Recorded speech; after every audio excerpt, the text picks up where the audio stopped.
ሰላም ሰላም ውድና የተከበራችሁ የሾክ ዩቲዩብ ቤተሰቦች እንዴት ናችሁ?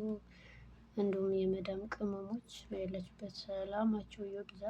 ዛሬ ርዕሳችን የሚሆነው የቀድሞ የፍቅረኛን መመለስ ማለት ባለመግባባት የተቋረጠ ፍቅር መመለስ እንደማለት። የቀድሞ ፍቅረኛህን ወደ ራስህ ለመመለስ እና እንደገና ፍቅራችሁ ለማደስ የሚጠቅሙ 10 ጠቃሚ ነጥቦች። የቀድሞ ፍቅረኛ በተለያዩ ምክንያቶች ተጣልተሃት ወይም ፍቅረኛህን አስከፍተሃት ተለያይታችሁ ሊሆን ይችላል። ፍቅረኛህን እንደምትወዳትና ከእሷ ጋር በፍቅራችሁ አብራችሁ እንድትኖሩ ልብህ ውስጥ ለእሷ እውነተኛ ፍቅር እንዳለ ስትገነዘብ ትናፍቅህ ጀመር። ወደ እሷ ለመመለስ ፍላጎት ያድርብሃል። ቁጭትና ናፍቆት ሰላምህን ሲነሱህ ተጸጽተህ ፍቅረኛህ ወደ ህይወትህ እንድትመለስ ትፈልጋለህ። ከዚህ በፊት በጣም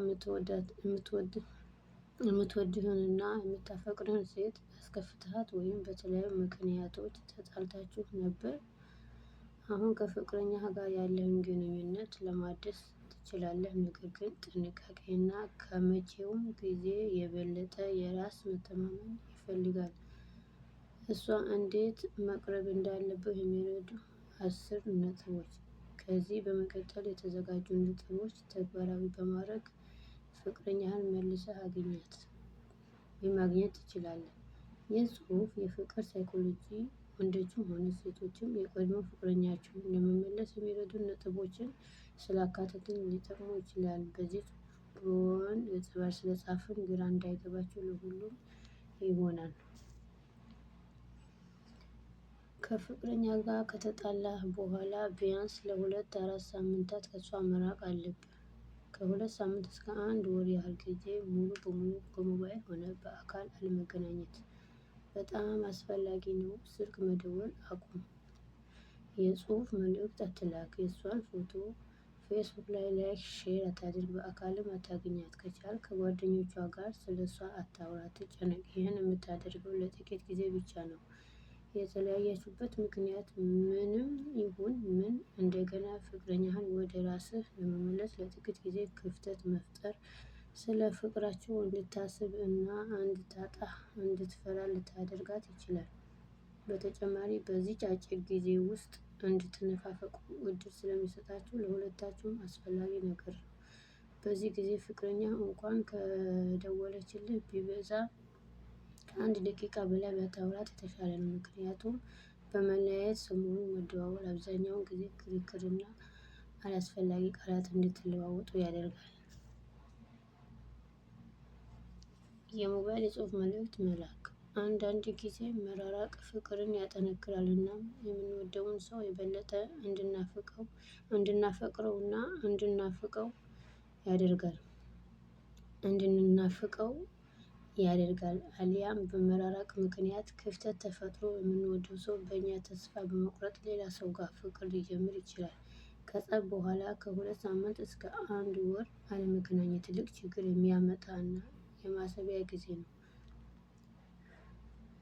ስትለያዩ በመጥፎ ሁኔታ ከሆነ ነገሩን ሳትዘረዝር ይቅርታና እንደተጸጸትክ በሞባይል የጽሁፍ መልእክት ንገራት። ደግመህ ልታገኛት እንደምትፈልግ እንዲሁም እንደናፈቀችህ በቆንጆ አገላለጽ መልእክት ላክላት። ዝም ልትል ጥሩ ምላሽ ላታገኝ ትችላለህ። ልቧን ሊራራ የሚችል አብራችሁ ያሳለፋችሁትን ጥሩ ነገሮች አስታውሳት። ለምሳሌ አብራችሁ የሰማችሁ የምትወደው አብራችሁ ያደረጋችሁ ጉዞ ወይም ሌሎች አስደሳች ነገሮች አስታውሳት። ከሷ በመለየት በዚህ ጊዜ ምን አይነት ስሜት እንደሚሰማህና የእውነት እንደምትወዳት ስሜትን የሚገልጽ መልእክት ጽፈህ ላክላት። በዚህ ጊዜ ቶሎ ይቅርታዬን አልተቀበለችም ብለህ በንዴት መጥፎ ቃል ወይም ስድብ ከአፍህ መውጣት የለበትም። ይህን ጥንቃቄ አድርግ። አንተ እሷን የእውነት ስለምታፈቅራት መታገስ መቻል አለብህ። እሷን መልስ ከመለሰች ፍቅራችሁን መልሳ ለማደስ ፍላጎት አላት ማለት ነው። መልሷ ጥሩ ካልሆነና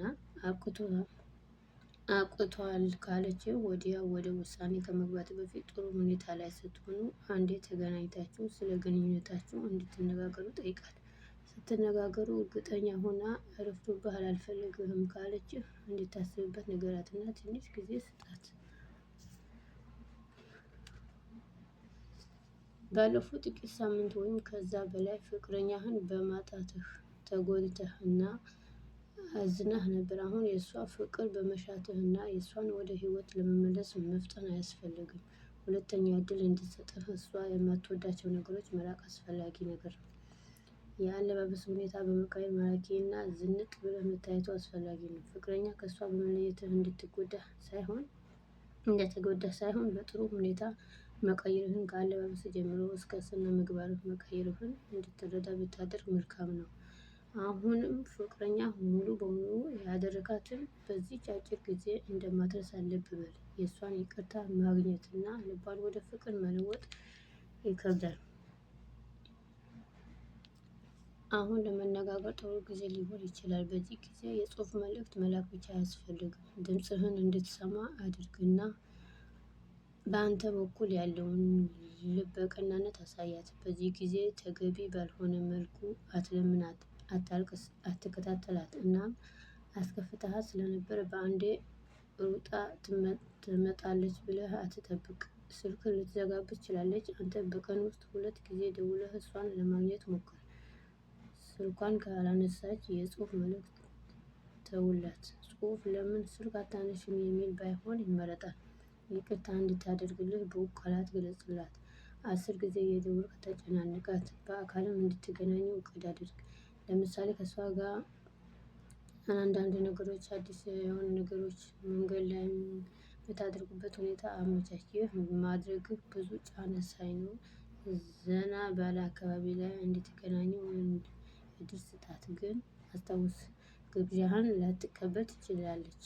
ይህ ወደ አንተ መመለስ አለመፈለጓን አይገልጽም። መልሷ እሺ ከሆነ እድለኛ ነህ፣ ፍቅርህን መልሰህ ልታገኝ ነው።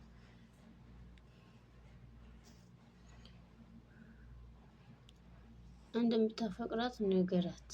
እስካሁን እንዴት እየኖረች እንደነበረ፣ ስለ ስራ፣ ቤተሰቦቿ ወይም ድሮ የምትነግርህን የቤታቸው አስቂኝ ነገሮች እያነሳ ጠይቃት። በግንኙነታችሁ ውስጥ ወዳልሆነ አቅጣጫ ስለሄዱበት ርዕስ ወይም ስለተጣላችሁበት ነገሮች ሁሉም ማውራት አስፈላጊ አይደለም። ልብ በል፣ እሷም ታውቃለች፣ አንተም ታውቃለህ። ስለዚህ ንግግር ቀለል አድርግ። በሚመቻት ሰዓት ደውልላት። ባጠፋኸው ነገር እንደተጸጸትክ በትህትና ንገራት። እንድታወራና ህመሟን እንድትገልጽ እድሉን ስጣት። ንዴቷን ስትነግርህ መጥፎ ምላሽ አትስጣት። ይቅርታ እንድታደርግልህና ጥፋተኛ እንደሆንክ እመን። በስልክ ስታወራት ንዴቷ እየቀላት እንደሆነ በአነጋገሯ ማወቅ ትችላለህ። ባገኘኸው አጋጣሚ እንደምታፈቅራት እና እንደምትናፍቅህ ንገራት። አሁን የምታሳይህ ባህሪና ንግግሮች ሁለተኛ እድል የሚያሰጥና ያስከፋሃትን ነገሮች እንድትረሳ የሚያደርግ ስለሆነ ጥንቃቄ ማድረግ መቻል አለብህ። እሷ ለአንተ ፍላጎት እያደረባት እንደሆነና አንተ ወደሚቀጥለው ደረጃ መቀጠል ከፈለግ ከነበሩብህ ድክመቶች ግንዛቤ ያገኝ። አሁን የእሷ መመለስ ብቻ ዋጋ የለውም። አንተም እሷ መፈለግህን እርግጠኛ ስትሆን ከበፊቱ ስህተቶች ራስህን ነፃ መውጣት አለብህ። ይህ ግንኙነታችሁን ለማጠንከር ይረዳሃል። ወደ ኋላ አስብ። የተለያያችሁት ጊዜ እሷን በቀጥታ የሚጎዳ ነገር አድርገህ ነበር? እንደዛ ከሆነ እውነተኛ ይቅርታ ጠይቃት። ወደ እሷ ለመመለስ ከእሷ የምታገኘው ጥቅምና እንክብካቤ ሳይሆን ለእሷ ያለ ፍቅር መሆን አለበት። አሁን ክርክር ውስጥ መግባት አያስፈልግህም። አንተ ጥፋትህን አስታውስ፣ ለምን እንደዛ እንዳደረግክ። ከዛም ጥፋትህን አምነህ ይቅርታ መጠየቅ ያንተ ፋንታ ነው። የፍቅር ግንኙነቶች እንዳይቋረጥ የሚያደርግ ትልቅ ሚስጥር ይቅርታ መባባልና አንዱ ሲያጠፋ ጥፋቱን አምኖ መቀበል ነው። እዚህ ጋር ጥፋት አምኖ ይቅርታ መጠየቅ ብቻውን ዋጋ የለውም። ላጠፋኸው ጥፋት ኃላፊነቱን መውሰድ እና እሱን ማስተካከል ይኖርብሃል። አሁን አንተ ነፃ ሰው ነህ። በእሷ የፍቅር አጋርነት ላመንክበት አብረሃት ሆነህ እሷን ከመጉዳት ነፃ ሆና የራሷን ህይወት እንድትጀምር አድርግ። በቃላት ሽንገላ ብቻ እሷን ለመመለስ አትጣር። ራስህን ላይ እርግጠኛ ሁን። የሚያስገድድህ ነገር የለም። ለእሷ ያለ ፍቅር ምን ያህል ነው? የእውነት ታፈቅራታለህ? ከእሷ ለመራቅ ያነሳሳህ ነገር ስህተት ሆኖ ይታይሃል? ከዛ በኋላ ለምን ወደ እሷ ለመመለስ ፈለግ? ይሄን ከራስህ ጋር አውራበት።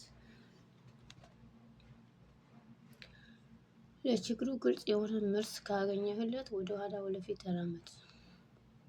ግንኙነታችሁ ውስጥ ትክክል ስላልነበሩ ነገሮች እያሰብክ አትቆሳት። በተቻለ መጠን ፍቅርህን ለመግለጽ ጥረት አድርግ። እሷ ከማትወዳቸው ነገሮች ራቅ። ሴት ልጅ ዝርክርክ እንዳትወድም በተቻለ መጠን አምረህና ተውበህ እንድታይህ አድርግ። አትቆጣጠራት። ከፍተኛ ክትትል ጥርጣሬን ስለሚፈጥር ነጻነት እንዳይሰማት ያደርጋታል። ስለዚህ ነፃ አድርጋት። ከቻልክ የአለባበስህ ሁኔታና ጽዳቱን የጠበቀ ሰው ሁን። የምትወደውን ሽቶም ተቀባ። በምታገኛት ጊዜ እንደ ጓደኛ ቀለል አድርገህ ቅርባት። ለረጅም ሰዓት አታውራ። ንግግርን በማሳጠር በተቻለህ መጠን ጥሩ የጨዋታ ጊዜ እንዲኖራቸው አድርግ። በራስ መተማመን ሲኖር በሁሉም ነገር ጠንካራና ብቁ እንድትሆን ያደርጋል። ፍቅረኛ ጠንካራ ሆነህ እንድታያት ማድረግ ያንተን ደረጃ ከፍ አድርጋ እንድታይ ያደርጋል። የአሁኑን ከበፊቱ ግንኙነት ጋር አታነጻጽር። በግንኙነታችሁ መካከል ክፍተት እንደነበረ እርሳ። ተለያይታችሁ በነበራችሁበት ጊዜም ህይወት ቀጥሏል። ግን ያ ማለት ስለተሳሳታችሁት ነገር ማውራት ይኖርባችኋል ማለት አይደለም። ከእሷ ተለይተህ በነበርክበት ጊዜ ከሴቶች ጋር ስለነበሩ የግብዣ ቀጠሮ፣ ስለሌሎች የጭፈራ ጊዜ ለእሷ መንገር የለብህም።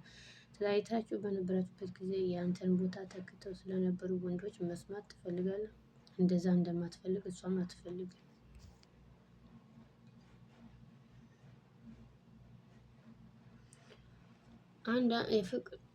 አንዳንድ ልናደርጋቸው የሚያስፈልጉ ነገሮች ቸኮሌት፣ ፖስት ካርድ፣ አበባና የመሳሰሉት ስጦታ ላክላት። ይህን በስራ ቦታ ወይም ጓደኛ ባሉበት ቦታ ልትልክ ትችላለህ። ፍቅር ከልብ እንደሆነ ለማሳወቅ ለምን እንደምታፈቅራትና ልዩ ስለምታደርጋት ነገሮች በውብ ቃላት ጽፈህ በሞባይል ላክላት። አድናቆትና ሞገሳ እንዲሁም ስጦታ የሴት ልጅ ለማራራት ከፍተኛ ኃይል አላቸው። ይህን ስታደርግ የቃላት ድርደራ ሳይሆን ከልብ የመነጨና በፍቅር ስሜት ቢሆን መልካም ነው። ስታገኛት ፈገግ ብለህ እቅፋትና ሞቅ ያለ ሰላምታ አቅርብላት። ስሟን ጓደኞቿ ፊት ስትጠራት ለማቆላመጥና ፍቅር በተሞላበት ቅላጼ ጥራት።